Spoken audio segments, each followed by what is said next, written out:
नमस्कार दोस्तों, आईपीएल 2025 चेन्नई अगले साल लेगा ये बड़ा फैसला। रायडू ने सुपर किंग को लेकर की है बड़ी भविष्यवाणी। चेन्नई सुपर किंग ने इस साल बहुत ही ज्यादा निराश किया है और वह 9 मैचों से 7 मैच गंवाकर सबसे निचली पायदान पर है।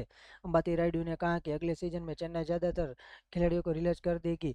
रायडू यह कहने से भी नहीं चुके कि अब सीएसके टी20 क्रिकेट की बदलती शैली के अनुसार खुद को ढालने में ज्यादा सतर्क रहेगी। एम ए चिदम्बरम स्टेडियम में सीएसके ने अपनी टीम में कुछ बदलाव किए, लेकिन फिर भी जीत नहीं मिली और टीम अंक तालिका में सबसे नीचे 10वें स्थान पर बनी रही। फ्लेमिंग ने माना कि ऑक्शन में गलती हो गई, लेकिन यह भी एक सीखने का अवसर है। रायडू ने माना कि टीम की बल्लेबाजी पूरे सीजन संघर्ष करती रही है। उन्होंने कहा, मुझे नहीं लगता कि बल्लेबाज शॉट सिलेक्शन में भ्रमित है, बल्कि वो जरूरत से ज़्यादा समय ले रहे हैं और वह पर्याप्त शॉट नहीं खेल रहे हैं। उन्होंने यह भी कहा, टीम में बदलाव जरूरी है और हम ज़्यादा देख रहे हैं वो शायद अगले सीजन की तैयारी का हिस्सा है।